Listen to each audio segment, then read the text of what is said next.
Good morning, everybody. Thank you for joining the Finance Basics Tips for Your Future workshop as part of launch. Thank you also for joining our special guests from the Financial Consumer Agency of Canada, FCAC. We're here this morning with Dr. Jen Benson, who specializes in financial literacy and well-being. With a PhD in psychology, Dr. Benson has over a decade of experience in research and experimentation. Her current work is dedicated to enhancing financial well-being through financial education interventions, focusing on money management topics such as debt management and budgeting. We also have Thierry Plante, a consumer digital products lead. He uses his knowledge of user experience and user interface design, communications theory, and educational technology theories to help create and improve FCAC's tools. I will let Thierry tell you a little bit more about his work as part of the Behavioral Finance Lab. And just a reminder to all of our attendees to please refrain from making any inappropriate comments in the Q&A.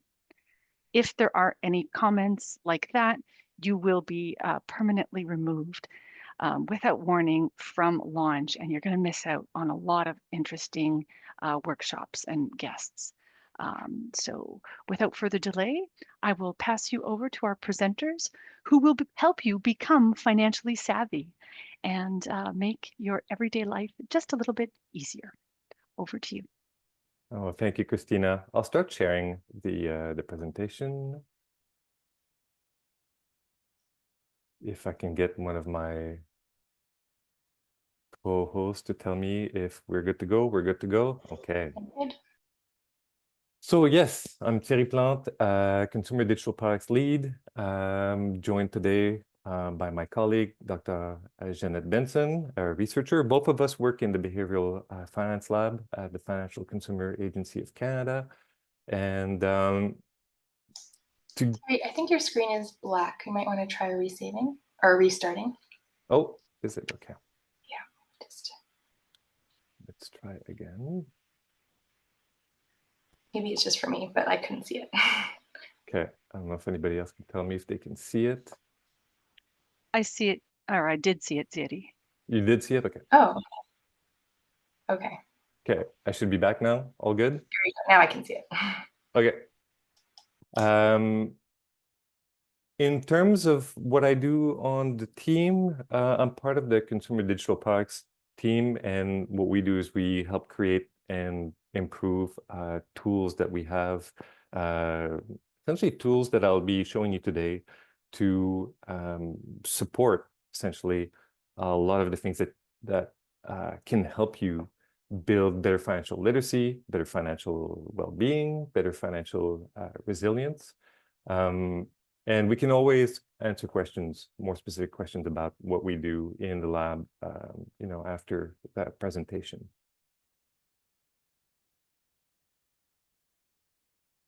But first, let me give you an idea of what the agency does. So the Financial Consumer Agency of Canada is a federal government agency. We were established in 2001, specifically to protect the rights and interests of consumers of financial products and services. So consumer protection is the key word to remember here. We also have, as part of our mission, the mandate to supervise regulated entities. So in this case, regulated entities, you can think of the major banks in Canada, some federal credit unions, some trust and loan companies, some insurance companies, and retail associations. And another part of our mission is to educate Canadians to help strengthen their financial literacy. So, what we're doing here, I'll give you a little bit more detail about how we do all three of those things. So how do we protect financial consumers? The technical explanation is, as a federal regulator, FCAC supervises the compliance of regulated entities. So, for example, the banks, some insurance companies, and so on, their compliance with consumer protection measures that are set out in legislation, in public commitments, and in codes of conduct. Really, another way to explain this is we make sure there are some laws that financial institutions and regulated entities need to follow in Canada in terms of how they behave, with us, with the consumers. And so we supervise that compliance with those regulations and those laws. But really, I think the part that's going to be probably the more pertinent to you are the rights that you have, and kind of an idea of the rights that we are protecting. So you have the right, you see some on screen here, but you have the right to open a bank account. You have a right to make a complaint. And so these are the some of the rights that FCC supervises.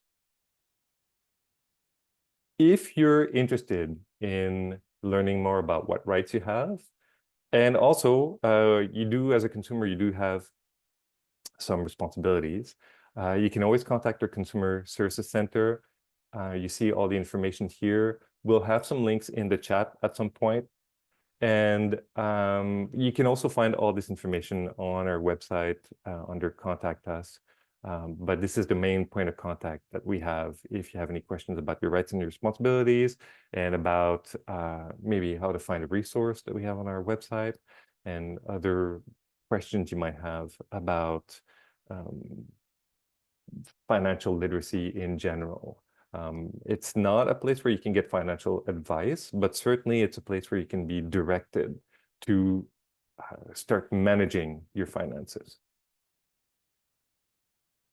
We also, so part of our mission was to strengthen financial literacy. And so one of the ways that FCC protects you and everybody who consumes financial products and services, we do this through education. So we have financial literacy programs. We have some tools and some calculators. We have a lot of educational web content, and not just text. We have some videos as well. We have we've got a presence in a few of the socials as well. But we also have Financial Literacy Month. And actually, Financial Literacy Month just started on Monday. It's in November every year. And as you can see, the theme for today is, or for this year, I should say, is Money on Your Mind. Talk about it. But Financial Literacy Month in general, what it is that it's an opportunity for us, the government, for stakeholders, for the industry, for anyone who kind of works in financial literacy, to come together and help Canadians build their financial resilience. We chose the theme this year, Money on Your Mind, talk about it, because research shows that talking about money is still a taboo for a lot of Canadians, and people can find it difficult to talk about family matters, financial matters, I mean, with their family. So for example, talking about personal debt with your family and friends can be a bit of a taboo, can be uncomfortable. But research actually shows that talking about money helps build financial confidence. And when you're more confident about your finances, you make different decisions, and this can lead to better financial outcomes. And this is especially true for women. So really, one of the things that FCAC wants Canadians to do during this Financial Literacy Month is to take action in November by doing one thing to boost your financial confidence. So it could be checking out your credit score, talking to a friend about budgeting, and then during the campaign also, you can engage with other Canadians on social media, and you see the hashtag on the screen, Money on Your Mind, and this will allow you to probably get some questions answered, and just get an idea of what people are talking about and thinking about and feeling about when they talk about money. Okay, so that's a presentation of who we are, what we do, how we do it. let's get into maybe a bit more practical advice. One of the great places to start, if you want to start taking care of your finances, let's say today you want to start taking care of your finances, a great first step is to identify your wants and identify your needs. So knowing the difference between your needs and your wants, one of the reasons it's so important is that it's the key to making a really smart budget. And that actually is probably the very best first step to get a handle on your finances, is making a budget. But one thing to remember about your needs and wants is that they're not the same for everyone. So one person's wants could be another one's needs. So for example, let's say you live near public transit. A car might not be a need for you compared to somebody who doesn't live near public transit. Then for them, a car might be actually a need. But that being said, keep in mind that your needs and wants change over time. Life happens. And so another example could be you probably don't need to rent a house right now. That could be a want, but probably not a need.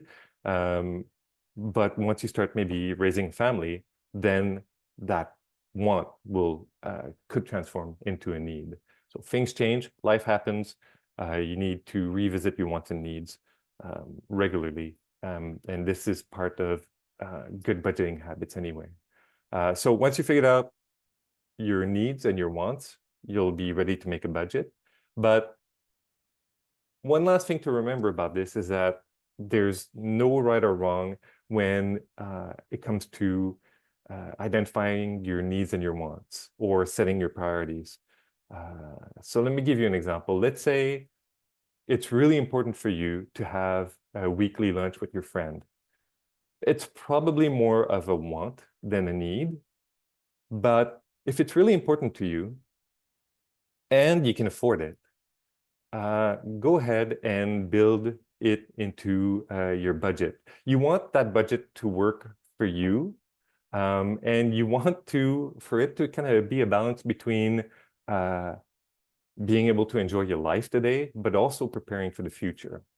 So don't be too hard on yourself and so strict when you're setting up your wants and your needs. Think about how that works for your life, and you'll be more likely to stick to it anyway.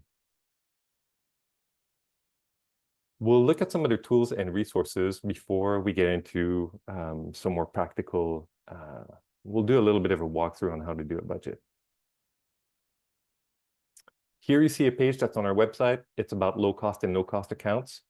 So identifying your wants and your needs is a good first step because it'll prepare you to make your budget. And a budget is a great first step as well.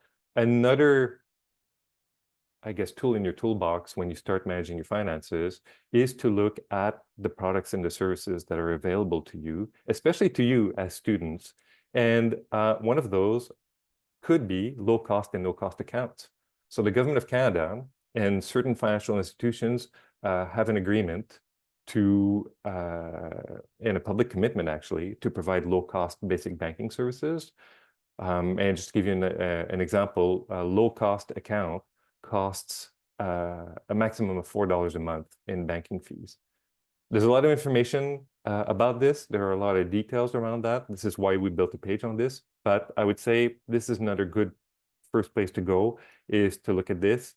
It'll help you figure out the products that you need, and managing your fees is also another good strategy to improve your finances. Another really good first step to get you started, lay the groundwork, is to understand your credit score and to look at your credit report. We have, again, a page that explains what a credit score is, but essentially for those of you who don't know, it's a summary of your credit history, meaning it's a summary of how you've handled loans and credit in general. If you've had a credit card, if you've borrowed money, it's a summary of your history with that. So, you know, if you've repaid it on time and so on, there are a lot of dimensions that go into your credit score. But it's really important to know and to know how to manage, because if you ever need to borrow money, and it's really likely that you'll need to borrow money at some point, you want to have a really good credit score.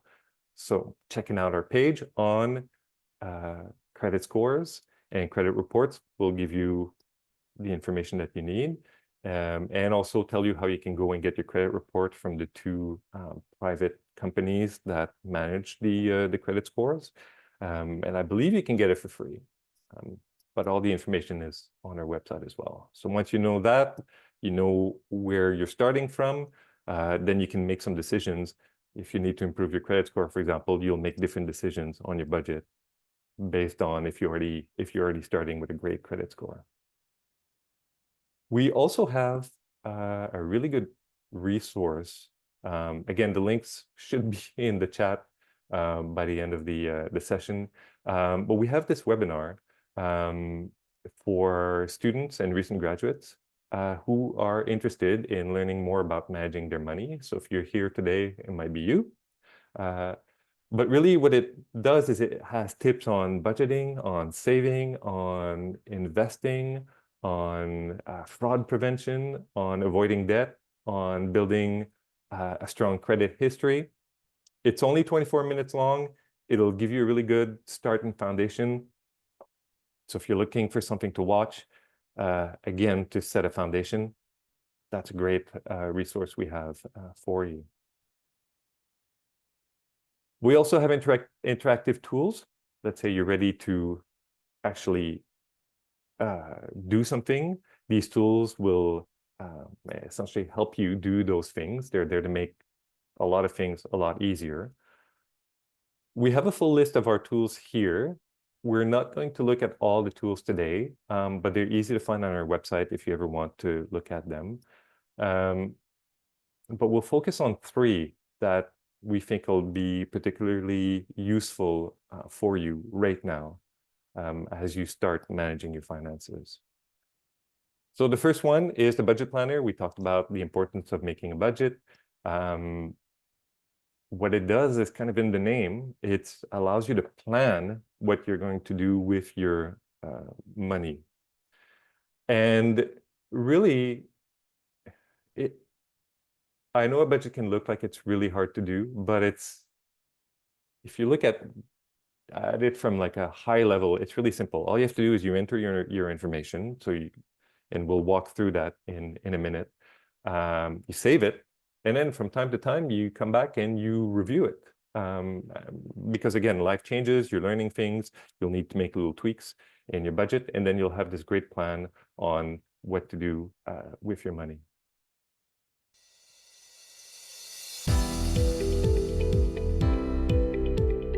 The Budget Planner is an interactive tool that allows you to create a customized budget in 3 simple steps. Enter your budget data, starting with your income, then your savings and expenses, and get personalized tips, spending guidelines, and alerts as you go. When you're done, save your budget online. You'll be given a unique key that you can email or copy to access your budget anytime.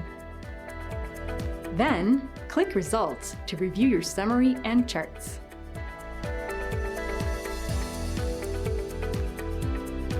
And Next Steps to get suggestions on how to improve your budget. You can also earn badges for your achievements. Create your budget today. Visit canada.ca/budgetplanner.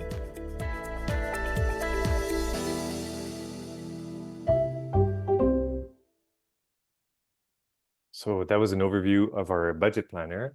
Let's look at the main steps on creating a budget. So let's do it a little bit together.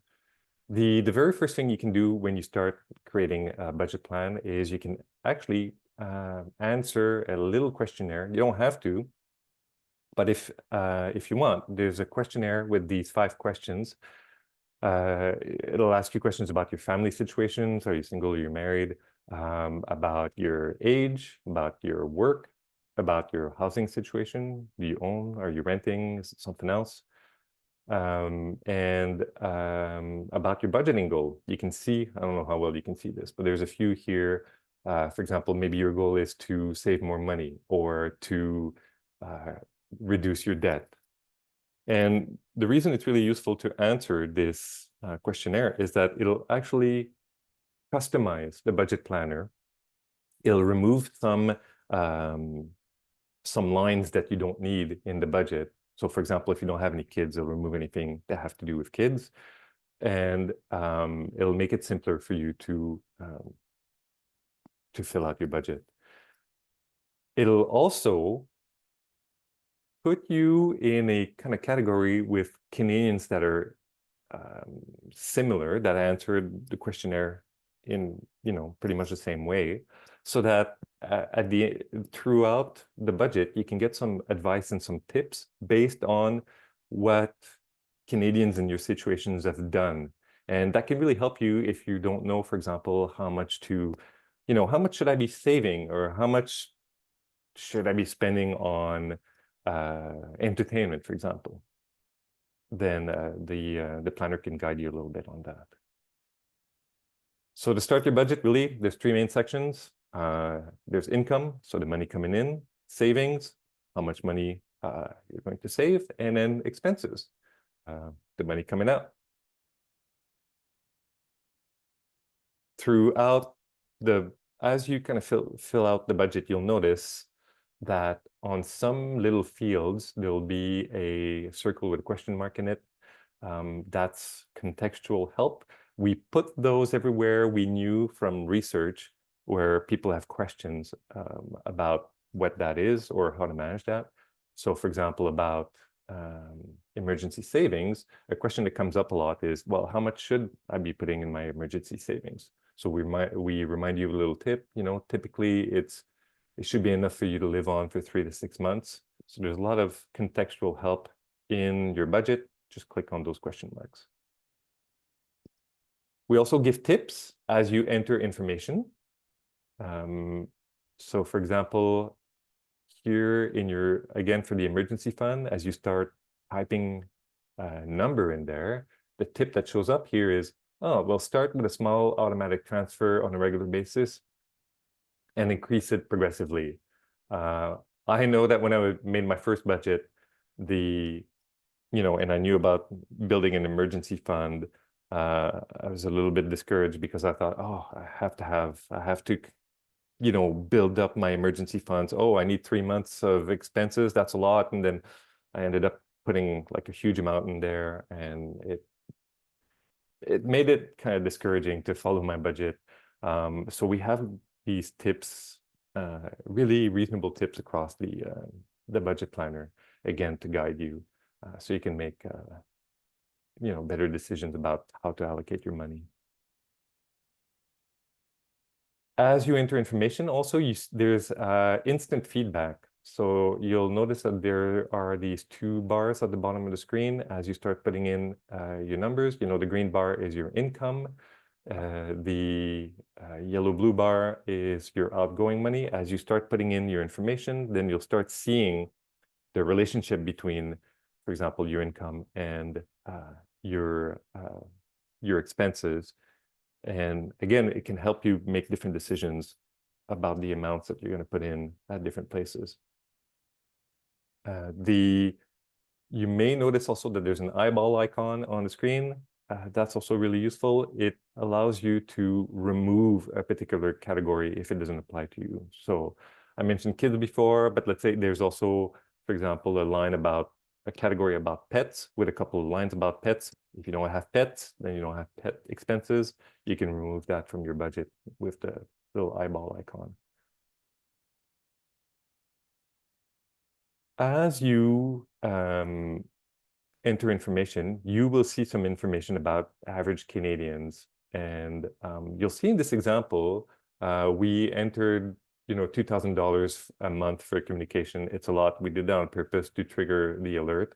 And then you see the little alert says, oh, This amount is above average, the average range. It's 5% or less of income on average. We get that information from Statistics Canada. One thing to keep in mind, don't use this as a hard guideline. These are national stats. And it's possible that you live in a place where, for example, food doesn't cost as much or costs a lot more. So in your case, it might make more sense, you know, for that number to be pretty different from the national average. They're just meant to be general guidelines and to make you kind of ask questions. If you really deviate from the average, you can go, oh, okay, well, you know, maybe I'm really off. Let's look into this. And then you can adjust. Finally, you can save your budget. You'll notice at the top right corner, there's a little disk icon. You'll see a little exclamation mark show up. As you enter information, it'll tell you, oh, you need to save. It doesn't auto-save for you, so you have to remember to save. And the other thing in the red box is that you see a link to your plan, and you need to copy paste that somewhere if you want to go back to your plan. And the reason we did it that way is that so you can be anonymous. So you don't have to log in to do a budget. You don't have to give any personal information. You just go on the website, you start making your plan. But in order for that to work, then for you to be able to go back to your plan, you get a unique link to be able to go back to your plan. And then the other thing that's great is that there's no personal information in your plan whatsoever. You can't enter your name. You can't enter any. Yeah, of course, it's your numbers and, you know, your finances, but it cannot be linked back to you. And this was a feature that was really important for Canadians when we were developing the budget planner.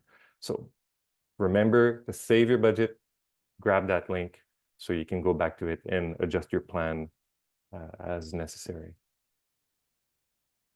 Another cool feature of the budget planner is you get a summary of all the alerts that showed up in the plan as you're making your plan, so you don't have to act on them right away. And then at the end, once you're done, you can go back and see the alerts. And then if there's any one of them you want to revisit, you can just click on it. It'll take you to that exact line in the budget, and then you can adjust what you want to adjust.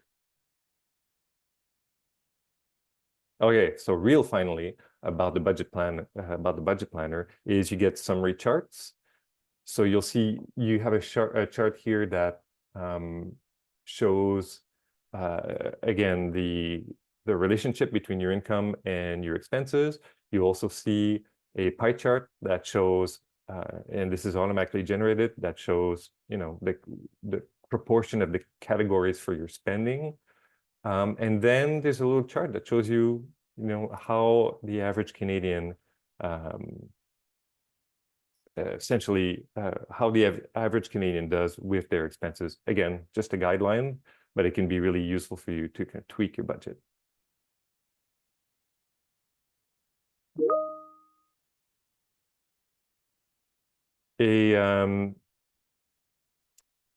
Another tool is the account comparison tool. If you need to choose a bank account, this will be useful for you. You can essentially filter bank accounts by a couple of dimensions that are important to you. We do the same thing with credit cards, so you can use the credit card comparison tool to do the same thing. And now I'll just very quickly go over and highlight some of the pages that will be the most important to you on our website, or at least the ones we think will be the most pertinent. So we have a page on managing your budget as a student. We have a page on student lines of credit, how to apply for them, how to manage them. We have a page on education funding in general. So we talk about scholarships, we talk about, again, managing your budget, but in terms of education. We have a page on fintech apps, so financial applications. You may have started downloading some, interesting apps to manage your finances on your phone. There are a lot of great opportunities with those apps, but there are a lot of risks. It's really worth looking at our page to make sure that you're managing both. We also organize some pages through life events. So around starting your first job, around renting your first apartment. And then finally, we have a bunch of other workshops and recordings, again, that will be linked in the chat. So if you want to do maybe a program that's a little bit more comprehensive, you can check out these programs, and it'll walk you through, a much more overall comprehensive program to manage your finances. So I'll now pass it over to Dr. Jeanette Benson, who will present a couple more resources.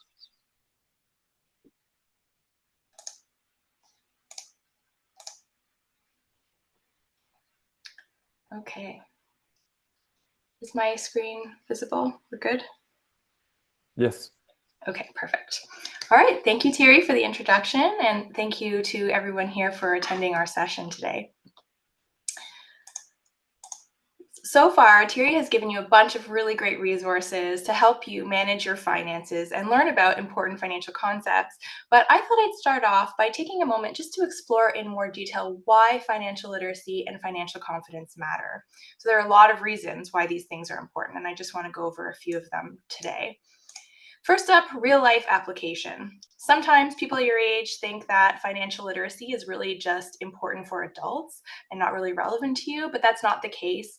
It's for you right now too. So think about how you budget your allowance, whether or not you save up for that new game you want, or how you decide to spend your money, like whether you're spending it on little things now or saving up for something bigger. Building your financial knowledge can help you make these kinds of decisions as you go through your life.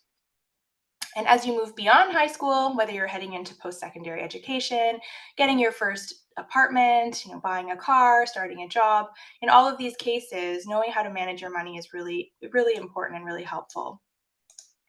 Next, financial literacy and confidence can help you make informed choices. So the financial world, when you're first getting into it, can really be like a maze when you first start off. There's so much to navigate as you're entering into it. But with the right knowledge, you'll be able to successfully navigate what's available. So there are a lot of financial products and services out there, from bank accounts to credit cards and lots of other things too. And really understanding these things can save you a lot of headaches in the long run. Unfortunately, there are also scammers out there that want to take advantage of people, but with financial literacy, you'll know how to spot and avoid those too as much as possible. Okay, now let's talk about financial security and resilience. So this is about building a strong financial foundation and being prepared for anything that life throws your way. Building a strong foundation means having savings, understanding investments, and not spending more than you earn. Those are the kinds of things that are involved. And you can accomplish these things by using some of the resources and strategies that Thierry talked about earlier in this presentation, and also using some of the resources I'll be talking about in a moment. It's also important to remember that life can be very unpredictable. So a surprise car repair or a sudden job loss or even a surprise vet bill for your pet won't be as scary if you're financially prepared to handle those things. Lastly, knowing you have control over your finances can give you peace of mind and can help to reduce feelings of stress in your day-to-day life. The last point I want to touch on here is breaking down some gender barriers. So did you know that there's a significant gender gap in financial confidence, with girls and women generally feeling less financially confident than boys and men? This gap starts quite early and lasts through the lifespan. As early as kindergarten, little girls are led to believe that they aren't as good as boys at math, even when they're actually performing just as well as boys. So importantly, the girls are just as good as boys. Objectively, they're doing just as well, but they don't think they are. This confidence gap in mathematics and dealing with numbers can continue all the way into adolescence, and unfortunately, having lower confidence can ultimately lead girls and women to put less time and energy into learning about finances because they're not confident in those areas. So there are these gender gaps that emerge early and can persist over time, but importantly, we have the power to change that. So by not shying away from this topic and taking the time to learn about finances, knowing that you can do it, everyone can feel confident and empowered to make smart financial decisions. So these are just some of the reasons why taking time to develop financial literacy and confidence matter. It's not just about money, it's about making smart choices.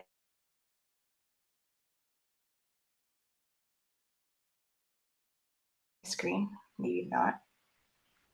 Okay, hold on. Sorry, my computer kicked out there.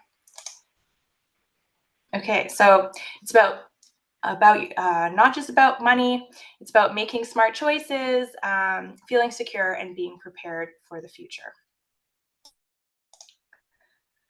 Now, with the importance of financial literacy and financial confidence in mind, our agency, the Financial Consumer Agency of Canada, launched a research intervention to boost the financial knowledge and confidence of young consumers like you.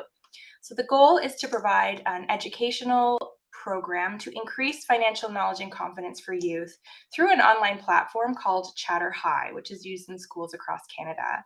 The target audience for this program is students in grades 6 to 12, and note that this program is accessible across Canada and available in both official languages. Now, for the program, students complete quizzes, and the quizzes are set up like a seek and find activity. So students are given a question, and then they're invited to visit government web pages to find the answers on topics like money management and budgeting. A lot of the same resources that Thierry went over a few minutes ago. You can think of it as a treasure hunt of sorts on government pages, with the reward being earning points on the platform, and of course, more importantly, learning key things about your finances. Lastly, I'll note that this program will be running online until the end of the 2024-2025 school year at the very least, with a possible extension. Now, what's covered in this training, we developed 2 learning modules covering a wide range of money-related topics. The first module, Money Management and Budgeting Foundation, is designed for students in grades 6 to 12. It takes about 30 minutes to complete, so it's not a long training course. And the modules introduce fundamental financial concepts and offer practical tips to help students understand the difference between needs and wants, and build foundational skills in confidence and in budgeting, savings, and handling debt and credit cards. The second module, Managing My Money After High School, is primarily recommended for students in grades 9 to 12 because it's a bit more of an advanced course, and this course takes roughly 45 minutes to complete. So again, not a huge amount of time, given how helpful this information can be for you. This course covers post-high school financial aspects like what to expect getting a first job and how to pay for post-secondary education. So why should students participate? We've given lots of reasons already in terms of why financial literacy and confidence are important, but how does this course in particular add to what we've covered today? Well, first, by participating, you'll gain the practical knowledge and skills to manage your money. It's really tailored to you at your age and your point in life, which can benefit you throughout your life going forward and set you up for success. What sets these modules apart is that the information you receive is impartial, trustworthy, and unbiased. This is not a company trying to sell you something. It's an informational course that was developed by the government with the sole intention of helping Canadians in your life stage develop knowledge and skills that will help you going forward. So you can feel confident in that. It's not some company trying to get something out of you. With the resources that you'll get experience with throughout the course, you'll then have the skills to find reliable information on your own when you need it. Additionally, a gamified platform makes learning fun, and you'll earn reward points for answering those questions, which can be used for prizes and donations. To get started, teachers and students can create a free account on the Chatter High website, and you can find a link to this page in the chat section of this meeting. We've shared it in the long list of links that I encourage you to take a moment to copy. You can copy and paste that list that we've included in the chat to your personal devices so that you can access any of those resources when you need them going forward. So once you're registered with Chatter High, teachers can create a class and students can join the class. But note that as a student, you don't need a teacher to sign up in order to do this course. Any student who signs up with Chatter High has access to the modules. Here's a quick example of a question. You hit research, and then you'll be brought to the page where you have to find the answers. And if you answer the question correctly in the end, you earn points, which can be put towards competing for your school if your school is entered into one of our competitions, or you can donate the points too. I just mentioned the competition aspect of this program. It's a fantastic opportunity available at the school level. We run these competitions periodically across Canada. Our most recent competition wrapped up on October 15th and reached over 15,000 high school students. The next one starting in February 2025. How it works is the school signs up to enter the competition. Once enrolled, every time a student from that school completes our course, the points they earn get added to the school's total points. And the winning school ultimately earn a cash prize, which they can decide how to spend. You also get to earn a little certificate for participating in our modules here on Chatter High. And you consider as a student adding this experience to your resumes under relevant training for any jobs that you might think might view this as an asset. And here you can see a map that shows where people have completed the Chatter High, where they're from. You can see all across Canada. Now I'm just gonna, before I conclude, I'm gonna go really quick. I wanted to tell you about our student competition, the Building Better Financial Futures student paper competition run by FCAC. Unfortunately, this competition isn't for high school students, it's for university and college level students, but those of you moving on to university and college in the next few years will be eligible to participate, so keep that in your minds. The reason I'm bringing this up is because our top authors in the undergraduate category from 2023, Hannah Burrows and Flora Newselder, shown here, focused their solution on helping high students like yourselves. They address the issue of untapped scholarships and bursary funds available to the university and college students in Canada. Every year, a large amount of scholarship money goes unclaimed because students aren't applying for it. So the money is there for the taking, but it goes unused because students aren't accessing it.